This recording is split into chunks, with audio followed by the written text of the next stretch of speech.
Olá, minha querida Úrsula, saudades de ti, de Rondônia. Olha, Ronan, vamos falar com alguém que está lá no extremo.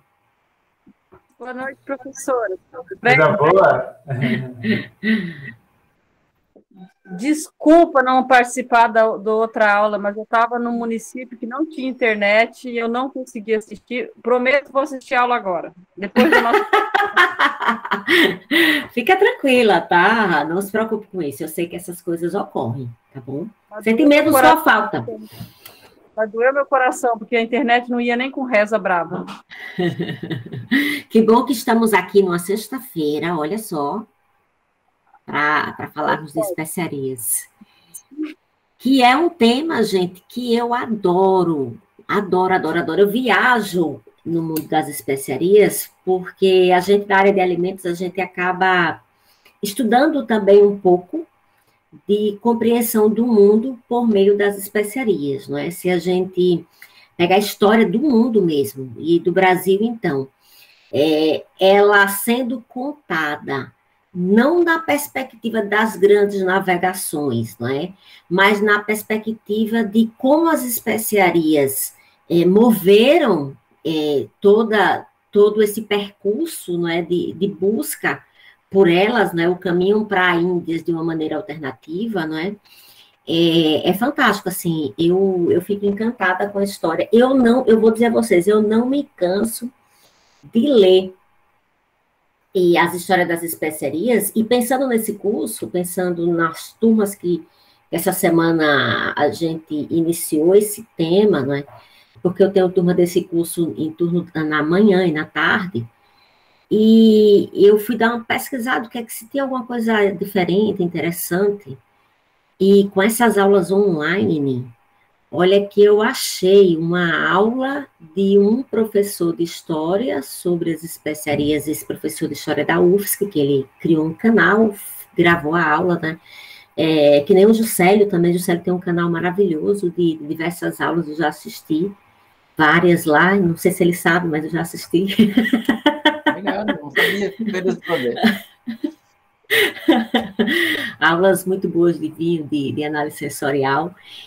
E eu assisti também essa aula desse professor e achei fantástica, assim, a forma que ele contou com muito mais propriedade dos fatos históricos do que a gente da área técnica, não é? E achei muito legal. Já gostava das especiarias, passei a gostar mais. E a nossa aula de hoje, gente, não é só especiarias, vamos falar também de chás, não é? Então, vamos mandar um pouquinho por um pouquinho pelo outro.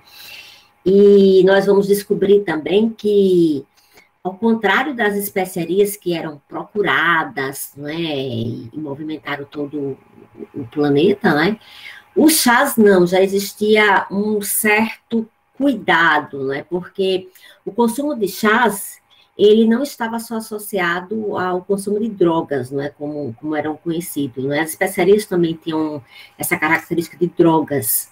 Por isso que hoje surgiram as drogarias, né? O Ronan, que é biólogo, talvez acabe encontrando alguma informação para trazer aqui com a gente. E o que aconteceu nesse universo dos chás, não é? Eles também o consumo dos chás também foi associado à bruxaria, feitiçaria. E com isso, existia uma proibição de alguma prática do consumo de algum chá, principalmente os alucinógenos, que levasse, né, ao ser humano a ter determinadas experiências, uma vez que existia todo um controle até hoje há um controle social, não somente por legislações em países democráticos como o nosso, mas controle realmente religiosos, não é? Que são controles indiretos hoje, não é? E em 1500, no século XII, no século XIII, isso era muito mais intenso, o poder da religião era muito mais intenso. Então, a gente... tanto que o consumo de chás, ele nasceu e ele se firmou com o budismo na China, associado a uma religião, né? Então, é muito fantástico a gente trabalhar dentro desses universos. E quando a gente vai para o processamento, conhecer, por exemplo, vou pegar um exemplo, conhecer o processamento da pimenta preta, né, que é a pimenta do reino, vamos falar assim, a pimenta do reino. Porque ela pode ser preta, branca, né, e até a verde mesmo, então, de uma forma geral, a pimenta do reino. Se você começa a entender como foi que a gente chegou na pimenta preta, né, até onde, como foi que o ser humano chegou a essa compreensão de ter a pimenta preta e não consumi-la como pimenta verde ou como pimenta branca, a gente vê uma evolução no processamento daquela matéria-prima. Também quero mostrar um pouquinho hoje para vocês. E essa evolução que ocorreu do processamento de especiarias e de chás, de uma forma geral, é a mesma que a gente utiliza até hoje. São técnicas simples, não é? Para a gente, são técnicas bastante conhecidas. Então, para a gente não ficar somente na técnica, vamos também falar um pouco sobre as principais especiarias, não é? E navegar em outros mares. Maíra, minha querida, boa noite.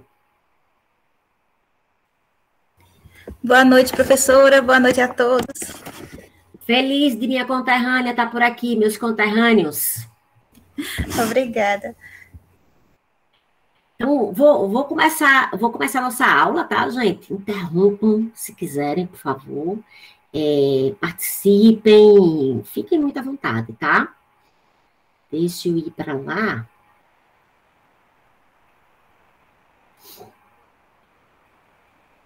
Esse universo que a gente dá aula hoje, esse universo que a gente se sente um pouco, nos sentimos sozinhas quando saímos do Meet, né? Então, acabo dependendo muito de vozes, gente. Então, quiserem falar, fala, mexe o microfone aí que eu já percebo aqui alguma coisa.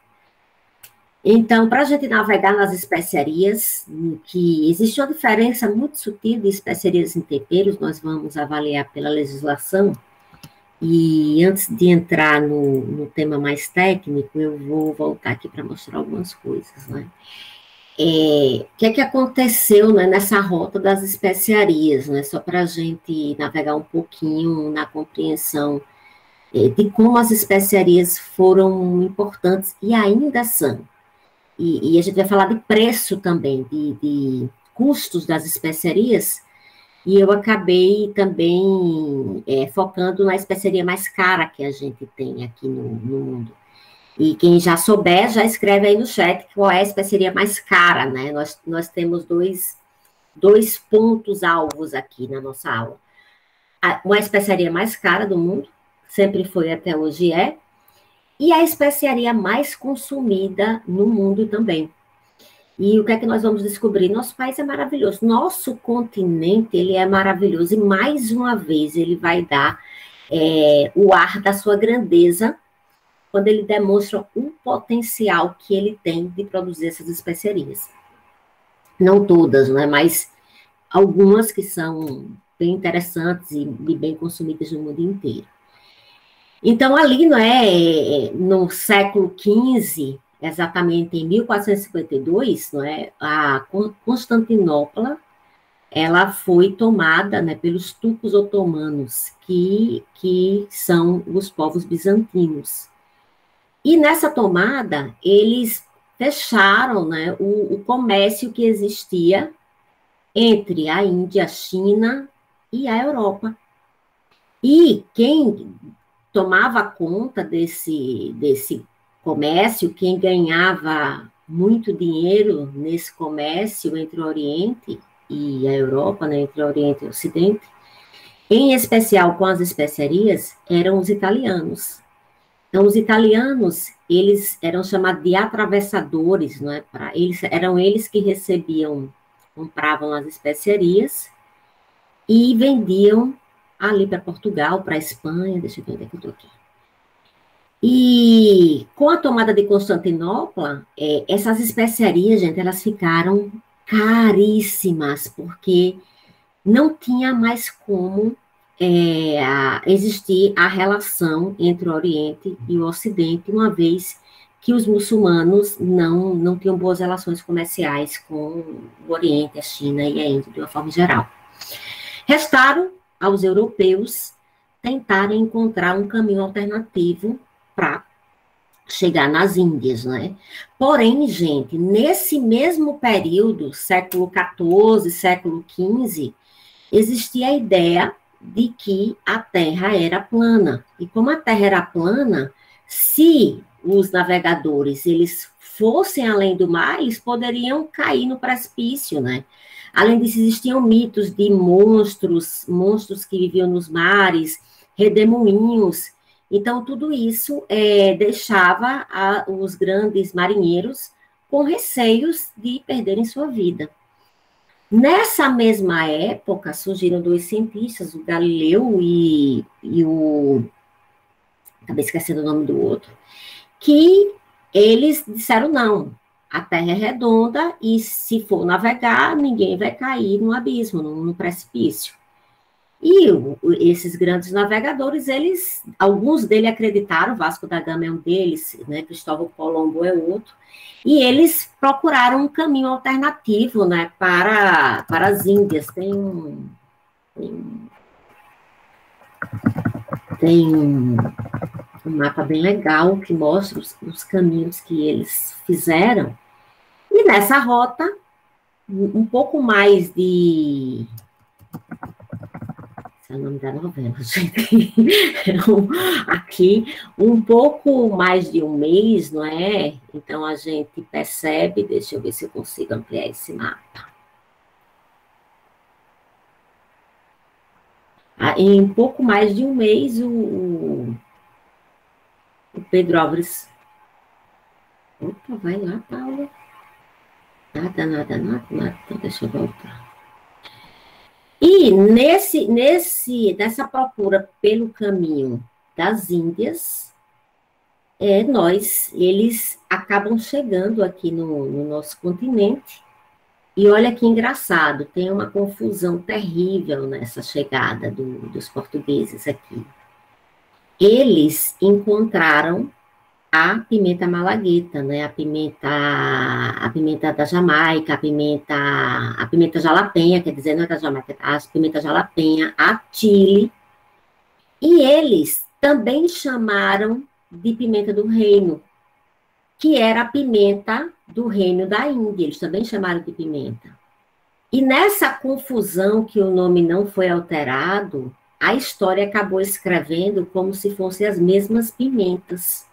Então, só depois de muito tempo que os historiadores descobriram que não, que a pimenta que foi encontrada nas Américas era a chile, a jalapenha, a malagueta, não era a pimenta do reino, a pimenta preta, que até deixei uma foto dela aqui também. E como ela aqui, ó, pimenta preta foi encontrada aqui, né? E, não, essa é a pimenta da Índia, perdão, não a pimenta que foi encontrada aqui, essa é a pimenta do reino, né, que ela é verde, ela é branca, ela é preta, que nós vamos falar delas três. Só que no momento que esses navegadores avisaram a coroa portuguesa que tinham encontrado essas pimentas aqui, pronto, eles não vieram aqui só atrás, eles viram, não, olha que esse continente tem um paraíso de especiarias, não é? E eles começaram a trazer mudas da pimenta do reino também para o Brasil, não é? E começaram a plantar. Então, hoje, nós já fomos o país maior produtor de pimenta do reino do mundo, ali na Bahia, no Pará, no Espírito Santo. Hoje, eu consultei hoje esses dados nesse link que eu adoro, mas ele é de difícil acesso, às vezes eles me mandam mensagens que eu exagero na busca, o contrato e database, que é um site internacional que trabalha com commodities, com mercado nacional e internacional, e o Brasil está em quarto lugar na produção de pimenta do reino do mundo. Então, o que aconteceu, né? Essas especiarias modificaram o mundo, e essas especiarias até hoje têm um valor extremamente elevado. Esses preços, eles nunca caíram. E pensando nisso, eu pergunto aqui a vocês sabem qual é a especiaria mais cara do mundo?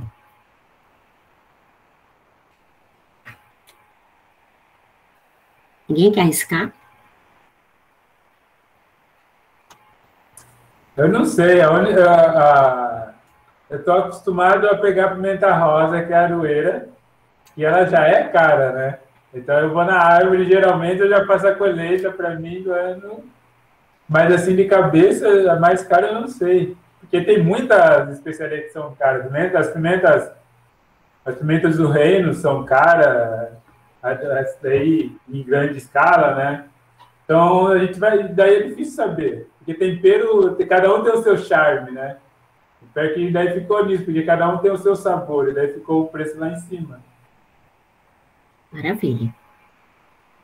A pimenta, que na realidade é um fruto da aroeira, né? Algumas pessoas que trabalham com a pimenta, e aí já vou começar a dar algumas diferenças, gente.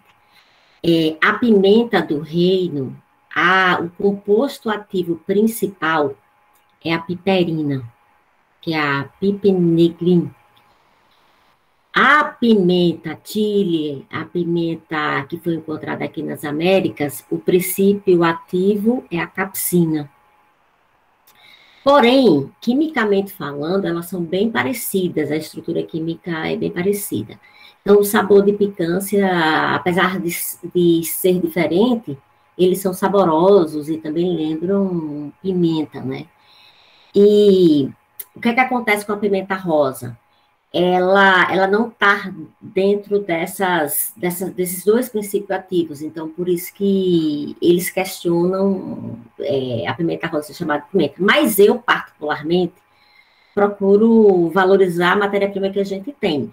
Ela tem esse nome, é esse que eu uso, eu inclusive faço uso dela e até vou falar dela aqui na aula também. Tá, mas só para dar essa diferenciação dessas pimentas. Ok. E aí? Professora, a pimenta mais cara do mundo é a Jixarapita. Ela é do tamanho de uma ervilha, mas o preço dela é bem grande. Queres botar o nome aí no chat para ver se eu acho uma foto dela aqui, Cida? A Jixarapita. Jixarapita. Charapita. A Jixarapita. Acho que eu achei. Deixa eu botar aqui para você me confirmar se é ela. Tá? Ela é a pimenta mais cara do mundo? É a mais cara do mundo. E você saberia quanto é esse valor dela mais cara? Ela pode custar até $25 mil, cerca de R$80 mil. R$80 mil. O quilo. Eu estou vendo aqui no Google, tá, prof? Eu não sei isso, não. Estou pesquisando no Google. Tá. É essa? É essa aí. Ok. É bem essa aí mesmo. Tá. Mas ótimo, maravilha, mais uma informação. Mas na realidade eu perguntei a especiaria mais cara do mundo. Ah, não era a pimenta mais cara do mundo? A especiaria. Então não deu. Mas valeu a informação, ó, gente. A charapita, conhecendo. Ela encontra ela aqui no Brasil, sabe dizer a origem dela, Cida? Não. Ok. Não. Olha, a Ana Paula aí já colocou o açafrão, né? E ela fala da cúrcuma. Eu já vou aproveitar para dar a diferença dessas duas especiarias, já que a nossa aula é de especiarias, tá? Eu acabei de ver também, o açafrão. Deixa eu só dar boa noite. Cida, boa noite. Ana Paula, boa noite. Diego, boa noite. Boa noite. Professora, tu recebeu meu e-mail? Recebi, já estou com ele aberto aqui, ó. Tá. Ó, vou falar, chego já nele também. Esse eu amo. Vamos falar dele também, tá? Plantei até um arbustozinho aqui na minha casa, tá bem pequenininho. Tomara que ele vingue. Então, olha só, gente, né? Só para a gente entrar no açafrão, vou só terminar um pouquinho de falar da pimenta do reino e vou chegar lá no urucum, tá, Cida? Tá bom. Então, essa pimenta do reino, né, a pimenta preta, ela tem um processo produtivo que eu quero falar já, que é a nossa aula, processamento de especiarias, e a pimenta ela foi escolhida porque ela é a especiaria mais consumida no mundo de séculos e séculos, amém, tá? Então, o açafrão é o mais caro e a pimenta do reino, que é muito conhecida no seu formato de pimenta preta, é a especiaria mais consumida no mundo. e foi justamente essa especiaria que ela era mais requerida na época, não só ela, mas era a pimenta do reino, a canela, o cravo e o cardamomo. Então, as principais especiarias que movimentaram ali as navegações, esses eram os principais produtos que vinham das Índias para a Europa, tá? Aqui no Brasil, o processo produtivo que eu vou trazer das três, né, ela verde, ela branca, que é uma imersão em água e uma secagem, a gente vai ver no vídeo, é do que a gente faz aqui no Brasil e que já é feito há séculos e séculos também, tá? E voltando para o açafrão, que a Ana Paula trouxe dignamente. O açafrão, que é a nossa especiaria mais cara do mundo, ela é de uma flor, já deixei até aqui a foto também dela, né? E ele é o pozinho dessas tirinhas aqui, né, desses pistilos, como eles são chamados, dessa flor chamada Crocus sativus. E, na realidade, essa flor, ela não dá gente em qualquer lugar, ela é de climas mais frios. E o maior produtor, segundo os dados da Contract, né, olha só, trazer aqui para vocês, pesquisado agora à tarde, é a Espanha. E no ano de 2020, somente na Espanha, esse comércio rodou em 48.464.340 dólares. Isso aqui foi o que movimentou o açafrão, e isso representa em quilos 355.338. Então, se você divide esse valor em dólar por essa quantidade em quilos, dá quanto aí em dólar? Quem quer dividir e me falar?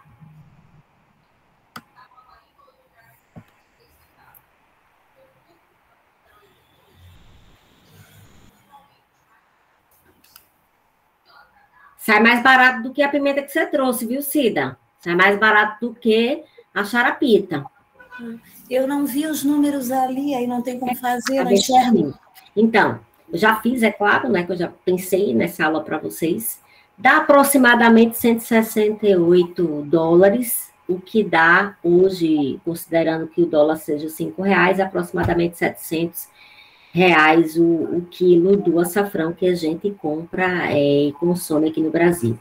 Esse açafrão que a gente está falando, que vem dessa flor, a Crocus sativus, ela é diferente do que a gente conhece por cúrcuma. O cúrcuma é o conhecido açafrão da terra, tá? Que é parecido com o gengibre, tá? Então, eu vou aproveitar para falar deles dois, porque a aula é sobre isso, tá, gente? Deixa eu ver se eu consigo, pronto, ele tá aqui, ó. Ele é diferente, observe que a flor do açafrão são as tirinhas, uns pistilos, como eles chamam. Já a cúrcuma, ela é parecida com o gengibre, tá vendo? Uma raiz. Isso, eles não chamam raiz, rizoma. Eles chamam de rizoma, tá? Porém, as duas são utilizadas com a finalidade de trazer coloração para os alimentos dentro do processamento, né? Falando de características físico-químicas, de características relacionadas aos compostos bioativos.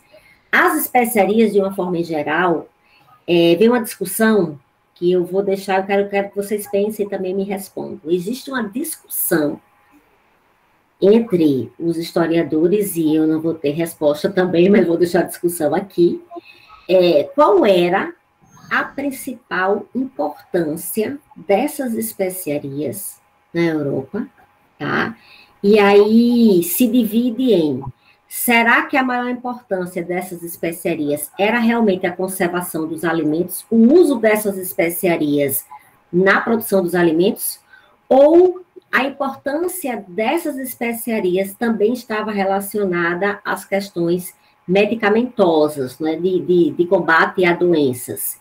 E quando a gente vai avaliar a composição química das especiarias, né, a gente foca em compostos antimicrobianos, em compostos antidepressivos, em compostos bioativos, tá? em compostos para combater diversas doenças. Uma das especiarias que eu estudei recentemente foi a folha de louro. Inclusive, quando estava estudando ela, eu adoeci de tanto cineol que eu precisava extrair. O excesso de cineol, o cineol é bom para desinflamar a garganta, só que o excesso dele causa o efeito contrário, ele inflama a garganta. Foi o que aconteceu comigo. Eu precisei passar um tempo me desintoxicando do cineol para voltar a trabalhar.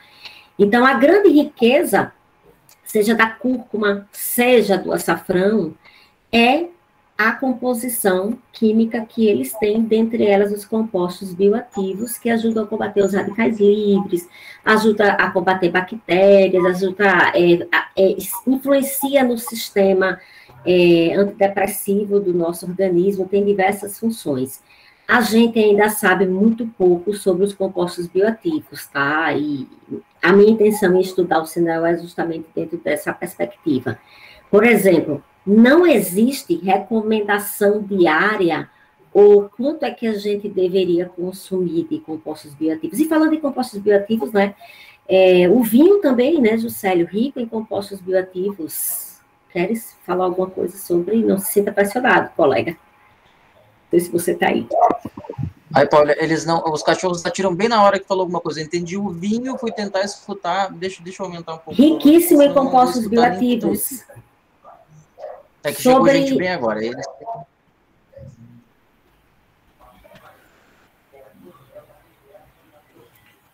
O vinho também tem essa característica de ser rico em compostos bioativos, em taninos, flavonoides. E o que a gente sabe também, não é que esse consumo de vinho, que é associado principalmente aos europeus, auxiliam na qualidade de vida.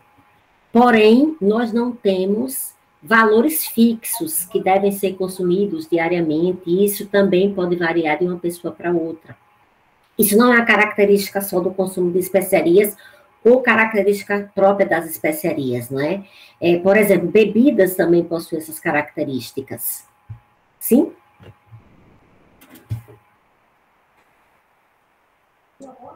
É mais ou menos isso aí, né? E também aquela velha história, quanto benefício tu tem com as coisas boas e quanto malefício tem com as ruins. Se tomar 1 litro de vinho ali por refeição, pô, não, haja antioxidante para te melhorar, né? Então, tem tudo isso também. Verdade.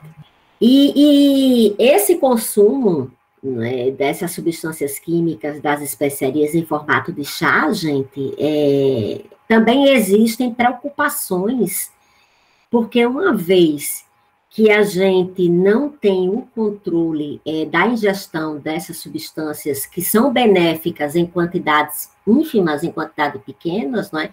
Elas podem, inclusive, levar até a morte, não é? A depender da substância química que aquela especiaria possua, tá?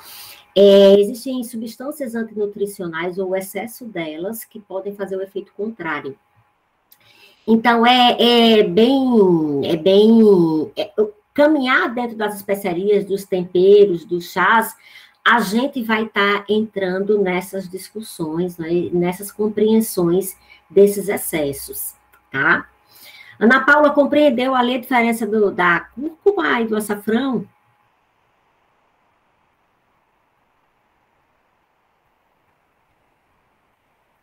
Boa noite, Regina.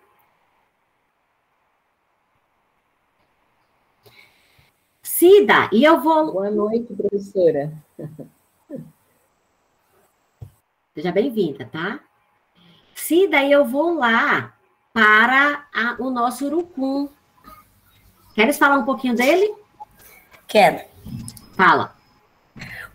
Eu uso o clorífero há muito tempo, eu sou fã número 1 do clorífero, e toda a vida quis ter um pezinho de urucum, porque eu me criei vendo os meus avós fazendo o coloral, que é o clorífero, que é, né? E a minha sogra, eu lembro muito, ela, tadinha, morreu agora há pouquinho tempo, eu chegava lá, quando eu namorava com meu marido, estava ela perto, eu tinha um pilãozinho, e ela tinha o pé de urucum, um arbustozinho pequeno, aquilo enche. Eu tenho uma vizinha lá em Palmas, tem uma casinha lá e tem uma vizinha lá que tem 3 pés disso aí. Ela, quando é a época da safra, ela colhe esse urucum todo para fazer o clorífero e vende por uma grana um vidrinho desses de maionese de 500 gramas. É caro, porque ele rende muito. Tu coloca uma pitada daquilo, tu já dá cor em 4 quilos de farinha. É inacreditável o quanto que é bom. E é muito fácil de fazer o coloral, gente, muito fácil. Diz pra gente como é, Cida, diz pra gente. Tá, tu pega a sementinha do urucum, que é essa que tá aparecendo ali, tu vai abrir a casquinha dele, a cápsulazinha, tirar toda a sementinha. Vai pegar essa semente toda, colocar numa bacia ou num pilãozinho, vai botar a farinha de milho bem fininha, fubá bem fininho junto, vai colocar um pouquinho de óleo, é muito pouco, é só para aquele óleo incorporar naquela farinha de milho e naquela baguinha para ficar bem tintoso assim, né? E aí tu vai pilar delicadamente, não pode socar, porque tu não pode estourar a semente, tu tem que extrair a tinta, né? Aí tu delicadamente tu vai socando, pilando, pode fazer com soco de feijão, ou então no próprio pilão, minha sogra fazia no pilão. Quando ela acabava de fazer, ela estava toda vermelha, toda, sem ter uma tinta danada, suja tudo. E depois tu vais peneirar, depois que tu pilasse tudo aquilo ali, aquela farinha de milho, com a sementinha do urucum, e com uma gotinha de óleo, pilasse, tu vais peneirar, o coloral está pronto. É muito simples de fazer. E é tão difícil tu ver um arbustozinho em qualquer lugar de urucum. É a coisa mais linda, tá, gente? O dia que eu for lá em Palmas, eu vou bater uma foto e vou trazer e vou botar aqui na aula. É lindo um arbusto de urucum. Pois é, Cida. A riqueza do nosso país em produzir especiarias é gigante. E os portugueses perceberam isso quando chegaram aqui. E trouxeram todas essas sementes, e olha só, gente, estamos falando aqui de urucum, adorei. Cida, eu vi que você conhece mesmo o processo, e vou aproveitar para entrar na aula com o exemplo que você deu. Gente, vocês perceberam que ela falou que coloca um pouquinho da farinha de milho ali, junto com o urucum e um pouquinho de óleo, né? Geralmente os compostos bioativos dessas especiarias, eles são compostos que a gente diz são apolares, eles não têm afinidade com a água. A pimenta, a piperina, a capicina, o composto bioativo do urucum, da cúrcuma, eu quero falar da cúrcuma outra coisa, não posso esquecer, vou até anotar aqui. Eles não têm, a semelhança química deles é maior com compostos apolares, como o óleo. Então, quando você vai fazer esse processo que você utiliza uma base mais oleosa, você ajuda a fazer a extração desses componentes que vão dar sabor, aroma àquela especiaria. Então, você precisa fazer a extração delas, tá? É lindíssimo o processo. Até hoje, as especiarias são caras, são caríssimas. E a técnica para que a gente possa fazê-las, né? Que é a secagem, a desidratação, a gente vai ver isso. E para algumas a gente pode promover um processo fermentativo. Esse processo fermentativo não é microbiano, né? É um processo fermentativo mais de enzimas, vou falar também sobre isso aí. E poder ter aquela especiaria para comercializar. Porém, essa riqueza que nós temos hoje, no século XVI, valia ouro. E voltando lá, para dizer a vocês que muitas vezes a definição de uma família, se ela era uma família rica, se ela era uma família de poder aquisitivos, era a quantidade de especiarias que aquela família utilizava na produção de alimentos de uma festa, por exemplo. Não era um carro, mas era justamente a quantidade de especiarias que aquela família produz. Mas antes de voltar ali na história da cúrcuma, eu queria ouvir vocês mais uma vez. E aí, vocês acham que as especiarias foram muito importantes para os europeus, portugueses, espanhóis, italianos, franceses, mais pelo aspecto da conservação dos alimentos ou mais pelos aspectos medicamentosos? O que é que vocês me dizem? Eu acho que os aspectos medicamentosos aí, ele é bem né? Tá bem influente, porque né, há séculos e séculos a menos atrás, como tu diz, nós não tínhamos esse acesso à medicina que é hoje. Era tudo medicina natural, né? Tudo era extraído de planta, de raiz. Então, eu acredito que essa parte aí era mais importante do que essa utilização no alimento. Acho que isso aí veio depois. Eu penso assim, não sei se eu estou certa. Muito bom, muito bom. Mais opiniões, gente? Adorei, Cida. Muito bom raciocínio. Tem tudo a ver. Eu ia falar isso, mas eu também ficaria com dúvida se é especificamente só pelo lado medicativo, né? Porque tu pensa assim, tu chega no Brasil e daí tu vê uma pessoa diferente que está ingerindo uma planta diferente que tu nunca viu na frente. Daí tu vai levar essa planta, né, para teu país e dá para alguém tomar ou comer sem saber. Tu não sabe a reação. Então também tem muito esse lado de curiosidade. Às vezes eu levo para saber o que é. E daí vem o lado pesquisa medicina, porque lá também existia essa curiosidade, né? Para saber por que poderia, se daria para plantar lá ou não, se seria comestível. Então também fico assim um pouco. Muito bom, Ronan. E aí vem aquela história de que o ser humano observava quando ele encontrava uma matéria-prima nova, um fruto novo, um vegetal novo, ele observava, não é, se os animais comiam e se eles tinham algum efeito colateral, não é? E através dessa observação eles acabavam ingerindo ou não.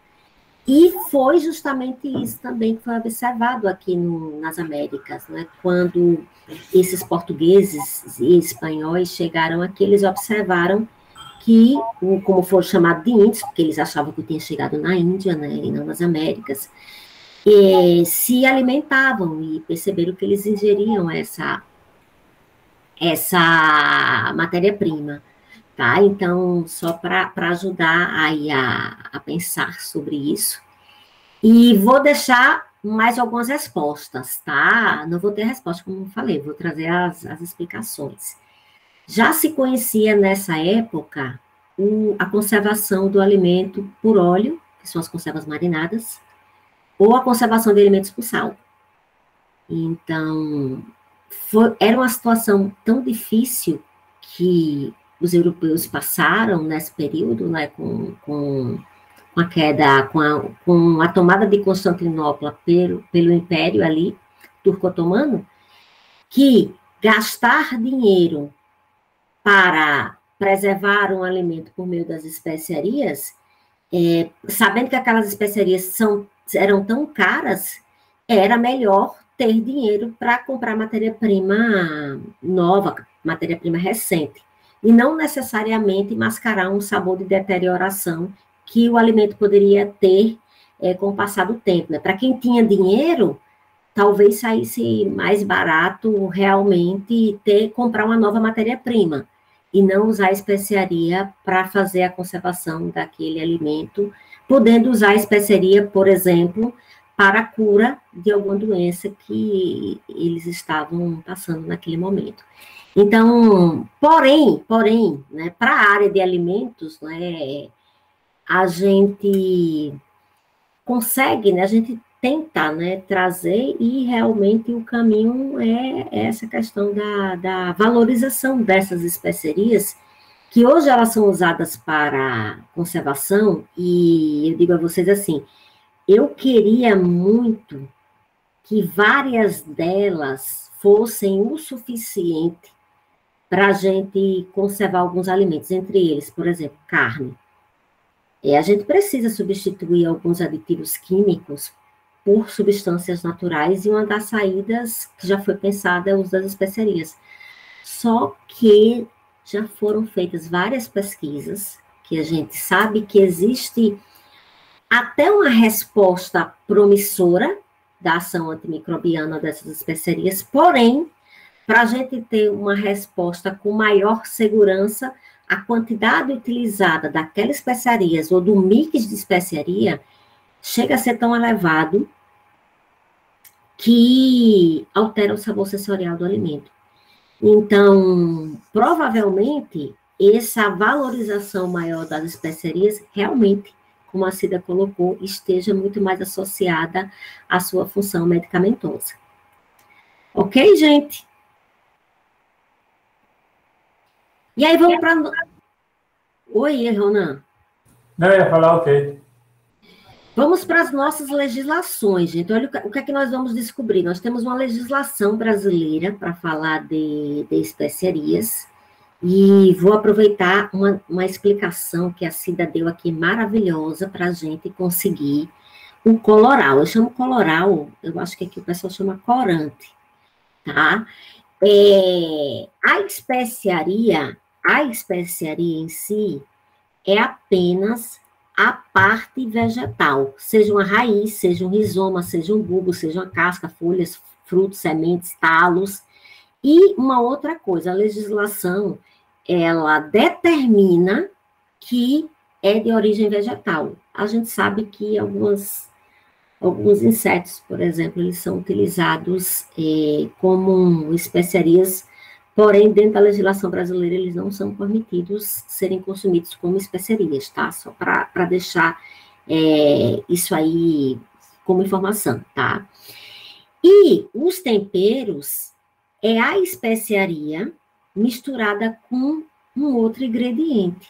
E a Cida, na hora que ela fala do coloral, do corante, observe que no processo, né, produtivo do coloral, se usa farinha de milho, se usa o amido, se usam outras especiarias. Então, no momento que... outros ingredientes. Então, no momento que você junta aquela parte vegetal que é considerada especiaria com outro ingrediente, a gente sai da definição de especiaria e passa para a definição de temperos. E devido ao risco que essas matérias-primas podem nos trazer, a nossa legislação também, gente, ela determina quais partes de vegetais podem ser consideradas como um consumo no mundo das especiarias, tá? Então, deixa eu ver se eu abrir aqui a legislação correta, tá? Especiarias, temperos, molhos. E aqui, ao final, ela traz uma lista. Então, para a gente chamar um produto de especiaria, esse produto, ele precisa estar aqui nessa tabela 1. Se ele não tiver, ele não pode ser comercializado com esse nome.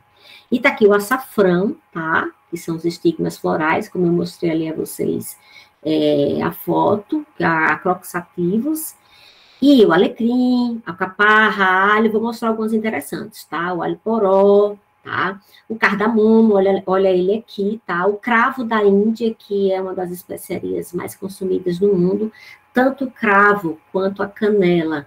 Aqui no Brasil, a gente utiliza mais para a produção de sobremesas, por exemplo, né? Na Índia, na China, eles utilizam mesmo na produção de alimentos que se consomem diariamente. Então, quando a gente vai comer uma comida mais oriental, a gente percebe que dentro dos ingredientes a gente vai ter o cravo, a gente vai ter a canela ali fazendo a composição. A cúrcuma, que é o nosso açafrão da terra, o curry também. E aí vou lembrar para falar da história da cúrcuma, gente. É engraçado o poder que a mídia, né, a televisão possui. Então, por exemplo, as especiarias são consumidas de séculos e séculos, amém, não é novidade, não é? O que aconteceu foi uma expansão, um acesso maior a essas especiarias, e principalmente depois que ela foi produzida aqui nas Américas, não é? Produzidas em grandes quantidades, como eu já comentei com vocês. Então, isso aumentou, não é, a oferta no mercado internacional, elas continuam caras, porém, elas diminuíram de preço. Se eu falar sobre a pimenta do reino, né, que é a pimenta preta, branca e a verde, ela teve queda nos últimos anos, se a gente acompanhar ali os dados do contrato, só botei 2020, mas se você pegar 2019, 2018, teve uma queda no preço da pimenta preta, né? Então, o comércio, ele tem essa questão da lei da oferta e da procura. E aí, o que aconteceu? Houve uma série num programa de TV, tá?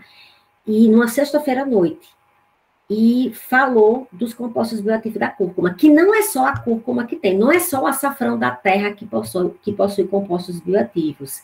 As especiarias têm compostos bioativos diferenciados, tá? Mas focaram na cúrcuma. No outro dia, eu fui na Feira Livre e todo mundo só falava disso, e cheguei na feira, eu sempre tenho os grupos, né, dos agricultores que eu compro de uma forma fixa. E eles falaram, hoje acabaram com a cúrcuma, levaram tudo, não era nem 9 horas da manhã, porque saiu ontem na televisão, todo mundo veio comprar o açafrão da terra. E se tornou hoje muito mais popular a gente usar a cúrcuma, e o que não era tão popular, o que era mais popular era o cominho, por exemplo. O cominho, ele chegou a ser muito mais popular, se a gente pegar a história da gastronomia de Florianópolis, o cominho, ele era muito mais popular, por exemplo, do que a pimenta preta, que hoje ela tem que é hoje a especiaria mais consumida no mundo. E por que isso? Porque o termo pimenta, né, sempre que a gente resgata a compreensão do uso dessas pimentas dentro da gastronomia, ela sempre foi associada a um consumo, como é que eu digo isso, meu Deus, sem querer trazer nenhum tema polêmico, só quero trazer mesmo o conhecimento que a gente tem da história dessas especiarias. Mas a pimenta, ela tinha um estigma de ser algo picante, de ser algo que poderia causar ardência. E só quem tinha, né, só quem tinha a capacidade, entre aspas, mas era esse termo mesmo que era usado, de comer uma comida que tinha pimenta, era mais o homem, né? A mulher, ela não poderia comer a pimenta. Então, se eu for resgatar a história, as especiarias já eram tão caras, então tinham que ter um público diferenciado, né? E o cominho não, o cominho já não tinha essa característica, então ele acabou se popularizando mais, enquanto a pimenta ficou uma especiaria mais associada à figura masculina. É tanto que até hoje, por exemplo, nos Estados Unidos, só para vocês saberem, tem competição de quem come a maior quantidade de pimenta, e nessa competição a participação é majoritariamente, né, de homens, porque era também símbolo de masculinidade, tá? Então, tá aí as histórias das especiarias para vocês, falando um pouquinho dela. Olha, o gengibre, o hortelã. A erva doce, gente, é uma especiaria, e ela também é um chá, inclusive é o chá mais consumido no Brasil, tá? Então, a gente vai encontrar ela nas duas legislações, a noz moscada, a mostarda, tá aqui. Deixa eu ver se eu acho aqui as pimentas, ó. Se eu pegar a páprica, vocês sabem o que é a páprica? Cida, sabe o que é a páprica? Sim, eu sei. Tem a páprica doce, a páprica picante. A páprica, ela dá cor e sabor, a páprica. Isso. Acabei de comer um pouquinho aqui no arroz também. Qual é a matéria-prima da páprica, gente? Pimentão. Pimentão. Muito bom, muito bom. Isso. Que é, gente, da família das capsinas, né? Das capsocinoides, ó. É uma capsina ele. A páprica é uma capsina. A pimenta cairena, que eu estava tentando lembrar o nome, é uma capsina, tá? Então, esse grupo de pimentas com essa característica química são pimentas típicas das Américas. A pimenta branca, preta, verde, que é a piper nigrum, né, que a gente chama de piperina, trazendo para o brasileiro, já é uma pimenta que a origem dela é realmente a Índia, tá? Então, elas estão aqui também na nossa legislação, e eles trouxeram bem direitinho o nome da sua espécie. Alguém quer falar? Aberto. Então, tá aí as diversas... Opa! Professora, eu quero só falar uma coisa. Aí a páprica defumada, por exemplo, ela não é mais uma especiaria? Ela já passa a ser um tempero? Ela já passa a ser um tempero. Ah, perfeito, perfeito. Tá. Agora, eu nunca soube a diferença entre especiarias e tempero. Eu achava que era uma coisa só. Mas não é, né? É bem diferente. A páprica pura é uma especiaria. E a páprica, certo, doce, defumada, já é considerada tempero? Tempero. A doce também? Também. E a picante? Também. Então, a páprica... E eu vou te falar mais alguns detalhes, não é? Como a maioria das pessoas não sabem, não é? Esse ingrediente que é adicionado, ele barateia o produto. Claro. Então, às vezes você, por exemplo, uma pimenta do reino triturada, eu tenho até uma aqui em casa, era para trazer aqui, eu não trouxe. Quando você olha a composição da pimenta do reino triturada, a maioria das especiarias, entre aspas, eu quero chegar nisso, não são especiarias. A maioria dos temperos que estão triturados, eles vêm com um outro ingrediente. E eles não são chamados de especiarias, eles são chamados de temperos para ter essa diferenciação. Só que na hora que você vai para o supermercado, não é, a gente já aprendeu que é tempero, então a gente acaba comprando. Só que uma porcentagem daquela matéria-prima que está ali naquela embalagem não é especiaria de fato pura, né, entre aspas, mas ela é com outro ingrediente que acaba barateando. E é por isso que a galera da gastronomia que compreende isso, até porque eles param para estudar mais, eles optam em ter a pimenta preta na forma de grão, a pimenta branca na forma de grão, o açafrão da terra realmente no formato de gengibre, para que eles possam fazer a trituração e garantir uma maior riqueza de sabor, de aroma naquele alimento, utilizando a espécie. Isso aí, professora, quando eu estudei no IFESC Cozinha, eles falavam sobre isso, e eu só uso a pimenta preta em grão, eu compro o pacotinho em grão e eu molo no liquidificador uma quantidade pequena, uso por uns 2, 3 dias, depois faço de novo para ela não perder. Daí ela é bem diferente do que tu comprar ela já moída no supermercado, não tem nem muito cheiro, muito gosto, nada. Totalmente. E vai ter amido, viu, Cida? E eu não sabia ainda que ela era misturada, ainda não sabia disso. Então tá aí, gente. E já mostrei essa tabela para vocês e eu quero ir. Alguém quer perguntar mais alguma coisa, fazer alguma pergunta? Tá aberto. Professora, eu quero fazer uma pergunta, aproveitar. Na última aula, a senhora tinha falado que a gente tinha que se preocupar também com o agrotóxico que tivesse não só no produto in natura, não é? E, nesse caso, eu tenho que me preocupar se eu for consumir alguma especiaria com uso de agrotóxicos também? Acho que eu não. Não?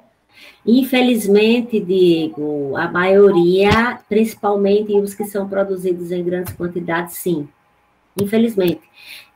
Para a gente sair desse universo, né, de contaminação química pelos agrotóxicos, a gente vai precisar voltar a utilizar especiarias que elas estão mais no mundo das punks, tá? As punks que são as plantas alimentícias não convencionais, não é? Porque como elas não são produzidas em grandes quantidades, elas ainda não têm agrotóxicos. Mas, por exemplo, a pimenta preta tem, a páprica tem, o açafrão da terra, gente, tem, cominho tem, gente. Todos têm. Coentro, a semente de coentro, que é o fruto do coentro, tem. Salsa tem. Tudo vai ter. Professora, a pimenta rosa não tem. E a nossa pimenta rosa aqui dá a torta e a direita em qualquer mato.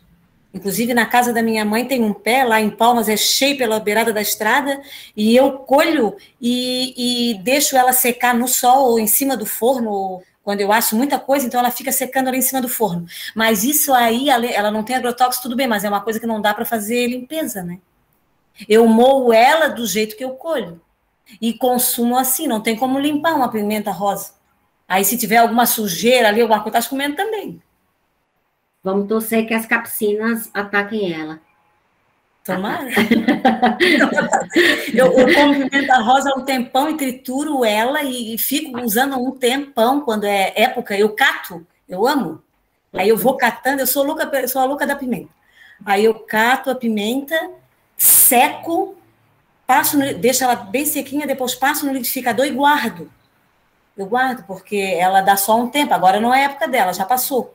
A época dela é quando acaba o verão, tu já começa a colher a pimenta rosa. Tá acabando o verão, tá colhendo a pimenta rosa. Dá muito por aqui, né? Essa vantagem, Cida, dela, infelizmente, não ter um valor, ela tem um valor, ela é cara, tá, gente? Mas assim, não, quando eu comparo ela, por exemplo, com a pimenta preta, né? Estou querendo dizer nesse sentido. Ela ainda não é produzida em grandes quantidades. Essa é a vantagem quando uma matéria-prima, ela não entrou dentro do leque de produções que geram muito dinheiro. É que a gente ainda encontra, como o Diego bem lembrou, é aquela matéria-prima sem agrotóxico. Quando ela entra dentro desse universo, gente, hoje está difícil. E daí vem a importância da gente repensar todos esses processos produtivos. E tem muita gente boa na agronomia pensando sobre isso, viu, gente? Com esses professores maravilhosos que trabalham e vêm chamando a atenção dessa alteração que vai ser necessária, né, no processamento, na produção agrícola. E só olha o meu vidrinho desculpa, Diego. Olha o meu vidrinho de pimenta rosa aqui, ó. Esperando a próxima safra, porque o meu tá no fim aqui, ó. Depois dessa forma também, eu vou no pé, eu colho, limpo, deixo secar e armazeno. Também tem esse hábito. Muito bom, Ronan. Eu tenho que pensar em transgênicos, em ação de especiaria, sendo utilizado, transgenia com especiaria no mercado, não? Transgenia, eu ainda não... O que eu vejo mesmo é realmente o uso dos defensivos agrícolas, que eles trocam. Defensivo. Tá? Você começa a acumular muito, aquilo ali deve dar muito rato, muita coisa assim, não é? Não, aí já é outro meio. Vou dar uma explicação diferente. Bom você lembrar. Na plantação é o que é chamado de defensivo, né? No armazenamento, não é? São substâncias químicas para conter a ação de roedores, insetos, é diferente. E, eu vou dizer uma coisa por conhecer alguns grandes locais de produção de grãos.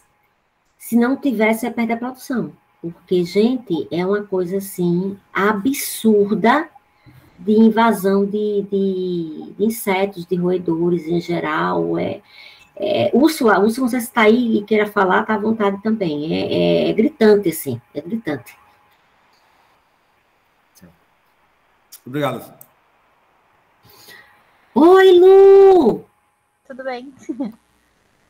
Cheguei bem atrasada hoje, eu tinha uma outra reunião de um outro curso antes. Sem problemas, viu? Bom te encontrar aqui. Gente, vou mostrar o processo produtivo, que é a nosso foco, processamento de especiarias, processamento de chás da pimenta preta.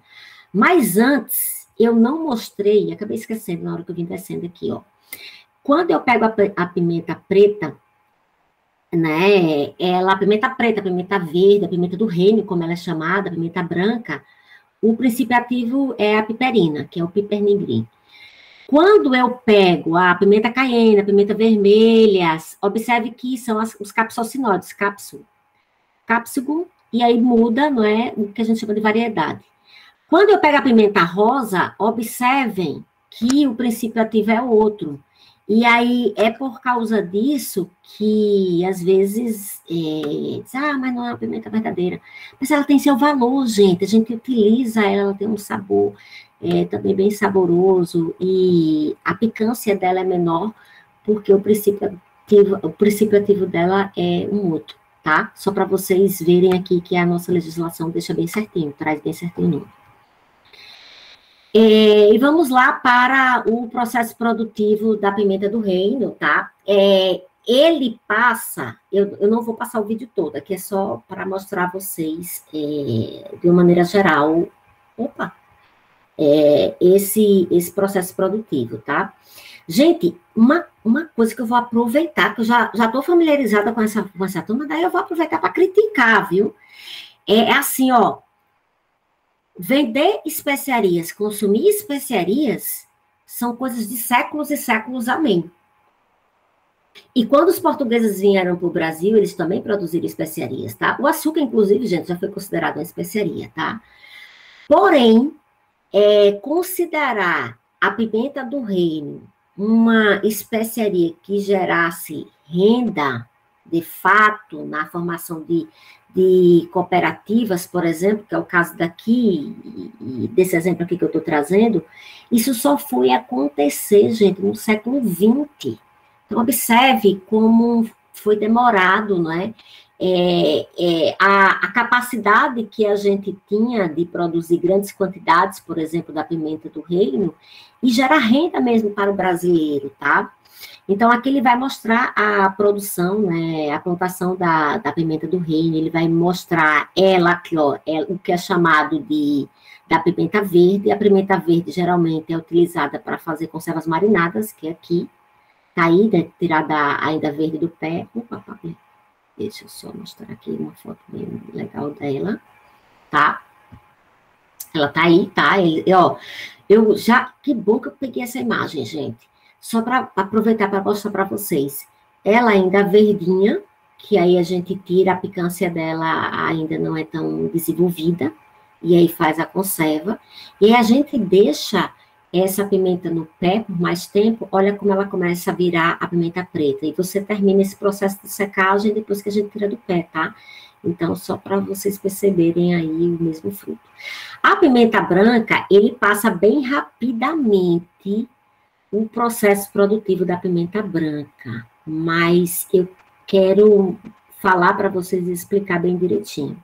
Nada mais é do que a gente esperar que essa pimenta amadureça mais, ela fica realmente assim branca, e aí elas são colhidas, bora, deixa eu lembrar, tá por aqui, 6 e pouco. Passa, deixa eu só deixar aqui que ela vai passar agora. Aí, ó, começou ela, e na realidade essa pimenta branca, ela aí tá mostrando a marinada dela, a branca. Pronto, chegou aqui. Essa pimenta branca, gente, eles mergulham essa pimenta em água, tira a superfície, né, a casca, e depois seca. E aí, como eles fazem isso? Eles colhem ainda ela branca, tá? Eles mostram aqui que eles colhem ainda branca, aí, e justamente leva para a água, tira a película e seca. E você vai ter a pimenta branca. Olha ela aí, ó, eles mergulhando em água, tá aí ela, ali é a película, seca, vai ter. A pimenta preta, não, eles já tiram ela no estágio de maturação maior e só seca. E eles secam naturalmente, nós estávamos falando de secagem, desidratação, não é? Então, no norte, no nordeste, estou falando do Pará, então é do nordeste, então eles acabam ali usando o próprio sol para fazer a secagem, e depois, aqui, ó, Diego, vem uma questão que você colocou, parece que a gente não vai precisar de proteção de roedores, precisamos, inclusive, com pimenta, tá? Os roedores se adaptam e eles acabam tomando conta se não tiver, então vai precisar. E segue para venda. Essa produção do Pará, eles vendem, inclusive, para fora do país, aí ele está mostrando, né, os portos que são levados para outras regiões do mundo, a produção da nossa pimenta do reino, que são elas 3, tá? Olha, observa a fundação dessa cooperativa, apenas em 1930, gente, pelo amor de Deus, já era para estar há mais tempo, né? E hoje ainda não tem uma produção mais cooperada e mais distribuída por diversas regiões do Brasil para que a gente transforme esse processo produtivo em renda mesmo. Perguntas? Professora, desculpa, tu sabe se nesses containers eles colocam também veneno, eles colocam alguma coisa para o transporte? Porque a professora falou que na fazenda você tem o hábito de colocar o defensivo para proteger, né? Mas será que na locomoção, que nem essas navegações também tem essa preocupação? Que eu saiba não, Ronan. Que eu saiba não, tá? Mas não conheço. Um pouco que eu já trabalhei ali, meus alunos também estagiam, eu acompanhava, não lembro de relato disso. Ah, tá. Não, só de curiosidade mesmo, porque a gente falou de armazenar e ter que colocar defensivo, né? Por causa dos animais. Os defensivos na hora do armazenamento não são defensivos, tá? O outro nome que eu esqueci o nome, veneno. Cida? Não, eu estava só aqui pensando, a pimenta preta, que nada mais é que a branca e que a verde, é tipo o pimentão verde, que nada mais é que o amarelo e o vermelho. Ah, a comparação, você diz, né? É a mesma coisa, né, professora? Isso. E para mim é novidade também, que a pimenta preta é a mesma que a branca, que a gente usa em carnes brancas, né? A branca a gente geralmente usa em carnes brancas, e a preta em carnes escuras. E eu não sabia que era a mesma pimenta. Por isso que é bom estudar, né? Maravilha. É, o conhecimento. Olha, a Úrsula levantou a mão. Que coisa boa, gente. Vem, Úrsula, vem. Fala. Gente, eu não sei falar se não ligar a câmera, tá? Desculpa. Até despentear. Assim, conforme vocês estavam falando do urucum e das pimentas, né? E do curcuma e de todas elas, aqui em Rondônia a gente tem muito pé de urucum. E a gente começou a iniciar, né, o cultivo de pimenta, só que, aí vendo a sua fala de que a produção ela é tão pequena, né, mas é por conta da questão da germinação. De cada 10 sementinhas que tu planta de pimenta preta, vamos dizer, pimenta do reino, uma ou duas consegue germinar. O processo ele é tão complexo. Inclusive, a gente está com uma pesquisa junto com a Embrapa para poder elaborar uma semente que tem uma germinação mais viável, porque a gente fez por brotamento, por enraizamento, olha, e não dá. Aí conseguimos que com a água do feijão melhora a germinação da pimenta na hora do plantio. É bem interessante, porque assim, depois que ela pega, você pode esquecer que aquilo lá vira mato, de tão produtiva que é. Mas para pegar é realmente muito complicado. É só uma observação, conhecimento do que a gente faz aqui em Rondônia e que a gente está tentando produzir pimenta, porque ele tem um alto valor agregado, é muito caro. Um saco de pimenta dá para uns 3 meses aqui do pessoal aqui que trabalha na roça.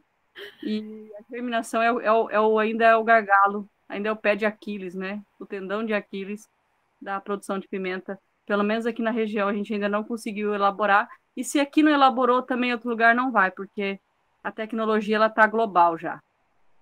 É só um comentário. Que maravilha, que comentário rico. Eu amei, eu não sabia desse detalhe, não é? E você falou uma coisa importante, a pimenta ela precisa de sol, então, se ela não deu em Rondônia, se ela tem essa dificuldade de germinação em Rondônia, né? Então outras regiões podem também estar com a mesma dificuldade.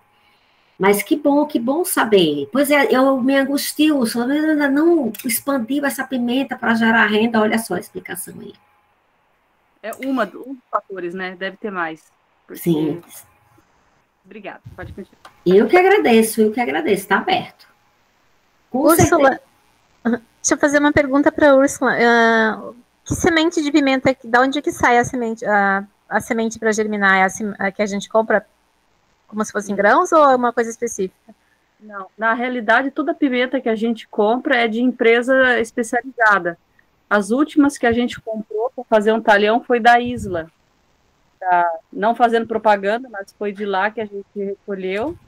Anteriormente foi da Feltrin. E agora nós estamos tentando fazer cruzamento delas com uma da Embrapa, que a gente conseguiu, inclusive, lá do Nordeste, da Cruz das Almas, que eles têm cultura, né?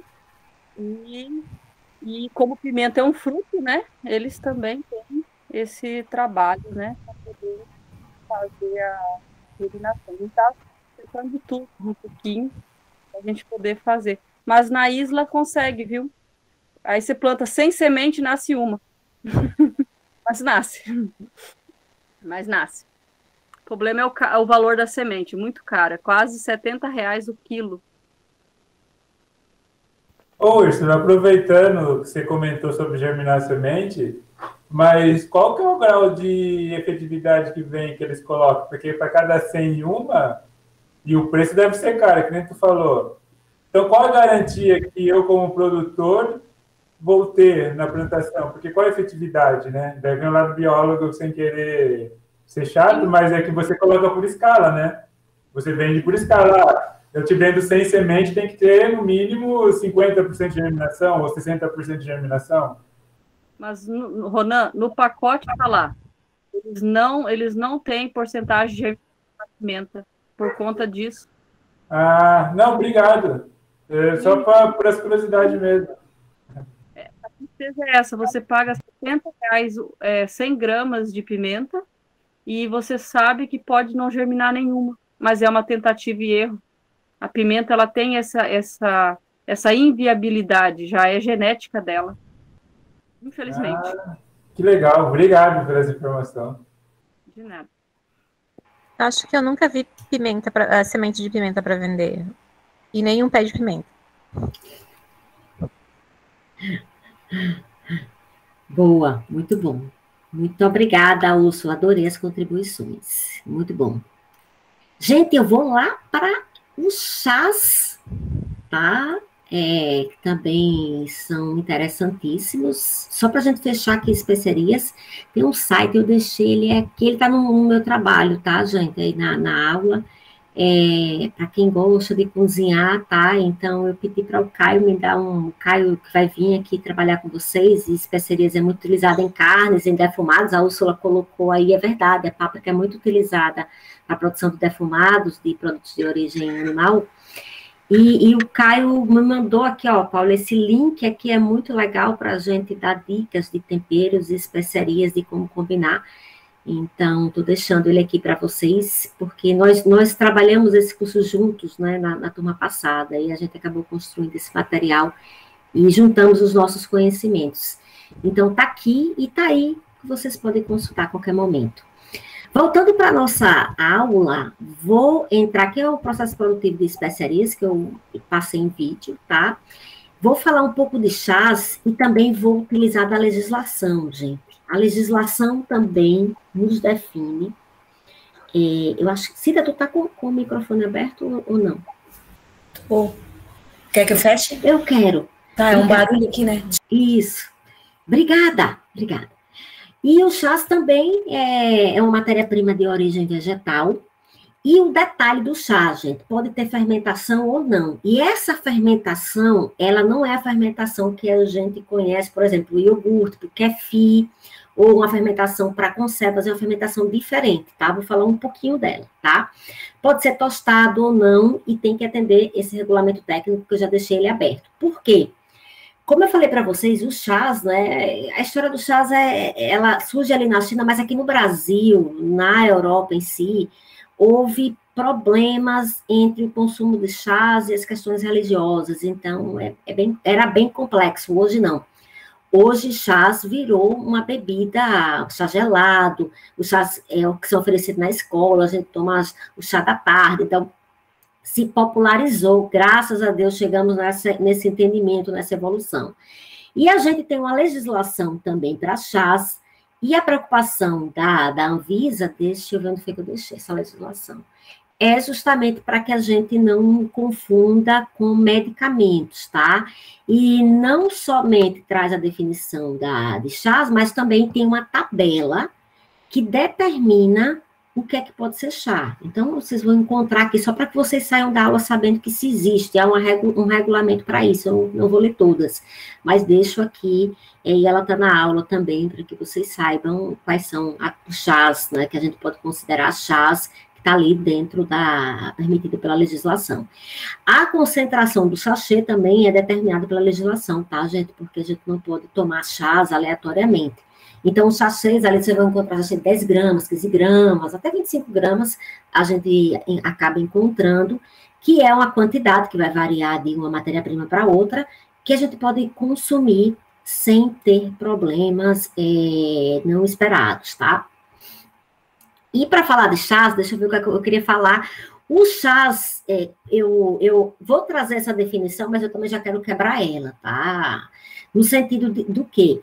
O termo chá, ele foi associado apenas à matéria-prima que é chamada de Camellia sinensis, a Camellia sinensis, tá? Eu acho que eu deixei uma foto dela aqui também já para vocês. Porém, o que a gente sabe, o que a nossa legislação também permite, é que se está dentro das ervas permitidas para ser consumidas como chás, também ela possa ter o nome de chás na caixa. Porém, o que a gente se acostumou no Brasil foi ao termo chá vir acompanhado, por exemplo, chá de camomila, chá de erva doce, chá de hortelã, tá? Mas todos podem ser chás, o que na realidade, dentro dos conceitos, né, da química, é o que a gente chama de uma infusão, que é nada mais do que você ter uma água quente e pegar essa água quente, né, não diretamente na temperatura de 100 graus, você ferva, retire, espere um momento e depois adicione ali na sua erva, no seu sachê que está preparado para essa infusão e faça a ingestão daquele chás. Então, essa é a Camellia sinensis, só para que vocês saibam que ela existe, extremamente estudada na China. Até quantos segundos uma Camellia sinensis passou numa água quente já foi motivo de leituras e leituras de livros para os especialistas em chás. E uma das diferenças dos chás é justamente o tempo dessa fermentação, que na realidade é uma oxidação dos componentes químicos. O que é que eu diria? Esses compostos bioativos, né, eles acabam sendo, de alguma maneira, sofrendo a ação da polifenol-oxidase, aquela enzima que escurece a maçã, aquela enzima que tem o escurecimento da banana, ela age sobre esses compostos bioativos. Porém, se essa ação dela, olha que ela não é só ruim, gente, a gente sempre pensa nela que ela termina com tudo, mas se a ação da polifenol-oxidase, ela for controlada, ela é capaz de formar compostos químicos aromáticos, saborosos e com ação benéficas para o nosso organismo, tá? Então, a depender desse tempo de oxidação, uma mesma matéria-prima, uma mesma planta, ela é capaz de formar chás diferentes, chá branco, chá amarelo, chá verde, chá oolong, chá preto, então, são uma infinidade de chás que ela traz. E essa matéria-prima foi tão estudada que, inclusive, o processo de produção a partir das folhas da Camellia sinensis, ele tem pequenas alterações, no geral, secagem, tá? Ó, observe, esse não vai ter uma secagem, ele vai ter uma picagem, vai ser quebrado. Enrolamento, você enrola essa folha para ter essa fermentação que eu estou falando para vocês. Você promover tempo para que a polifenol-oxidase, ela atinja esses compostos químicos de maneira controlada. A maneira controlada está aqui, ó.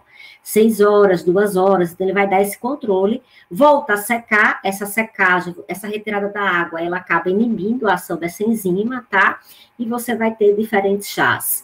Então, dentro de um processamento de alimentos, o chá nada mais é do que você pegar uma folha ou um fruto, seja ele fresco ou não, fazer uma seleção, a lavagem, a limpeza, isso são aspectos, né, do processo produtivo, porém, eles, de uma forma geral, vão passar pelo quê? Uma primeira secagem, o que é chamado de pré-secagem, e essa secagem, essa pré-secagem, ela deve ocorrer em temperaturas brandas. Quando a gente quer, de fato, fazer um chá, essa secagem ocorre até na temperatura ambiente, tá, gente? E se você quer promover o processo enzimático, depois desse processo fermentativo por meio das enzimas, assim que você permite que ela perca essa quantidade de água maior, né? Você faz essa quebra, esse enrolamento das folhas, e você deixa a polifenol-oxidase ali trabalhar por algumas horas e depois você termina de secar essa folha, tá? E você vai ter o chá. Qual é a vantagem de secar? Você aumenta o prazo de validade do alimento, como a gente já sabe, nós já vimos isso através da desidratação de outros processos, você concentra compostos químicos, compostos bioativos, e você tem um chá. No Brasil, é aqui a legislação, aqui é o processo produtivo de uma forma geral. É esse o processamento de chá, é isso que é chá. No Brasil, o consumo de chás, ele se tornou mais popular, gente, de 2011, 2013 para cá. Então, houve uma maior expansão na venda, na dedicação à produção, né, dessas ervas, que podem ser consideradas chás, infusões, e o consumo deles. Sempre nós pensamos muito no café, que ele tem um cantinho dele, eu adoro o café, ele é maravilhoso, nós somos o maior produtor de café do mundo, tá? 60% do café mundial é brasileiro. Porém, gente, o chá também pode estar ali ocupando, dividindo esse espaço com essa bebida, com outras bebidas, e o chá ele não é só quente, ele também pode ser um chá gelado, um chá frio, que foi isso também que ajudou a expansão de consumo de chás. Eu não vou passar, mas eu vou deixar aqui uma reportagem maravilhosa que eu encontrei. Essa reportagem, não vou passar ela, deixa eu só desligar, né? Ela é lá do Rio Grande do Sul, que é justamente um casal que resolveu investir, né, no mundo dos chás, e eles plantam as ervas, eles fazem o processo de secagem, né, por isso que eu também trouxe, porque eles mostram o processamento de produção de chá. Eu amei eles terem divulgado isso aí. Então, ele faz o processo de secagem simples, gente, faz aí, ó, a limpeza, a lavagem, coloca no secador, olha só, não é que a gente já viu em outras aulas o modelo do secador, então eles compraram um secador, tá? Porque dependendo do meio ambiente não ia dar certo aqui na região que eles moram, que é o Rio Grande do Sul, e eles secam, olha só, não só folhas, mas também vegetais, beterraba, laranja, e eles embalam, gente, a vácuo, vai mostrar aí a embalagem a vácuo. E essa matéria-prima, ela é comercializada. E por que também ajudou na disseminação, né, do consumo de chás? Essas cooperativas, ele é um cooperado, né? Eles conseguiram um espaço, como é que eu diria, gente? Assim, ó, dentro da merenda escolar, que é obrigatória no Brasil, sempre quem dominou a merenda escolar foram as grandes empresas, né? E aí saiu uma legislação em que 30% da merenda escolar tinha que vir da agricultura familiar, de produtos de feijão, de arroz, de produtos que eram comercializados pelos produtores locais. Então, eles se organizaram, e essa é uma cooperativa que fez isso, e conseguiram entrar nesse fornecimento de chás para as escolas, chás gelados, e é por isso que são várias frutas, e estavam conseguindo sobreviver. Eu sei que com a pandemia a gente teve um problema grave, mesmo no IFSC, mesmo eu fiquei de coração partido, porque a gente, principalmente no início da pandemia, a gente não tinha como fazer a merenda escolar, não tinha como dar, depois a gente foi fazer como é o nome, né? A cesta básica para entregar aos alunos, e isso demorou daqui que tudo fosse legalizado e que isso pudesse ser feito, levou um tempo, tá? Então, eu trago aí, né, essa maravilha que foi feita no mundo dos chás, essa expansão do consumo dos chás, tá? Então, a gente vai ter uma geração hoje diferenciada, tá? Que já tem uma maior abertura para o consumo de chás, e não só chá de ervas, mas também chás de frutos, tá? Eu quero só que ela mostre ali a embalagem a vácuo também, para preservar por mais tempo, que eles fizeram numa agroindústria bem pequenininha. Então, é bem maravilhoso, um processo técnico simplésimo, tá? E que poderia estar gerando renda e trazendo formas de viver e sobreviver, né, nesse mundo de troca, de alguma maneira. Então, fiquei bem feliz de encontrar essa reportagem e, olha aí, eu queria chegar aqui e mostrar que é tudo isso que a gente está falando em nossa aula, é apenas uma desidratação, uma secagem e uma boa embalagem. Claro, uma matéria-prima sem contaminações vindas, né, de fezes de animais ou de uso, por exemplo, né, de produtos defensivos que não são permitidos. Então, tem toda uma discussão que a gente pode abordar e dizer também, gente, que o processo de alimentos, ele não se resume a grandes empresas. A gente tem muita gente pequena, muito pequeno produtor, que tenta também ganhar vida com o processamento de alimentos. Perguntas, gente?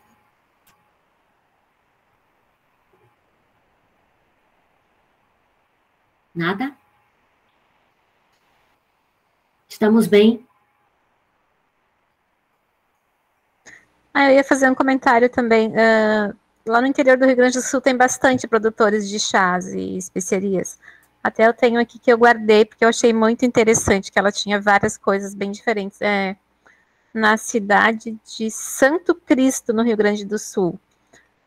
Nossa, eu vi muita coisa diferente, assim, que é bem difícil de achar os produtos, e uma coisa que eu queria muito aprender era secar a laranja, porque é bem difícil de encontrar a laranja mesmo cortadinha, seca.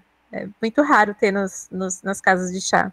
Geralmente tem a casca só, mas a fruta em si não. Muito bom. E vem o mesmo desafio, secar a laranja cortada ali, como estava na foto. Porque se você leva ela daquela maneira e espera a secagem natural, ela mofa. Nem sempre a gente consegue uma secagem natural boa com a laranja, porque ela tem muito líquido. Se você faz a secagem artificial, como ela fez ali nos secadores artificiais, nos desidratadores artificiais, então você não corre esse risco e chega a essa matéria-prima, né? Realmente é difícil achar a laranja mesmo, com os pedacinhos dela ali seco nesse formato, para qualquer coisa, não só, gente, para chás, mas para a gente produzir alimentos, sobremesas, que a gente faz também com frutas secas, nem sempre a gente acha. Aí eu tentei secar no forno e ela ficou preta. Assou. Isso aí. Turma, alguém quer dar mais alguma contribuição, falar? Aberto.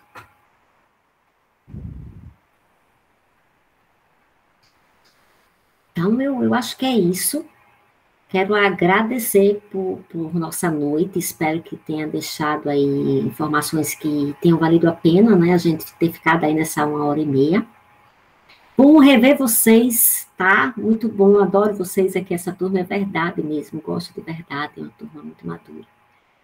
E aguardo vocês na próxima quarta-feira, tá? Gente, lembrando, quarta-feira, a aula, ela está aberta para quem quiser trazer alguma informação. Não precisa ser um produto processado. Pode ser uma reportagem, pode ser um vídeo de uma matéria-prima de origem vegetal interessante, pode ser uma história de um local que trabalha com algum processamento de origem vegetal e vocês queiram compartilhar aqui com a turma, tá? Então, a nossa aula de quarta-feira, ela está aberta para que a gente possa permitir a participação de vocês e também a gente pode utilizar ela para tirar dúvidas, para conversar, tá? E na sexta-feira, a gente vai ter a presença da Pátia, a professora de panificação, né, para trazer uma aula de pães de fermentação natural para a gente, ok? Maravilha!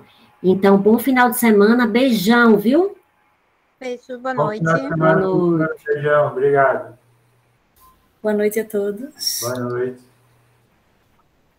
Boa noite, pessoal. Tchau.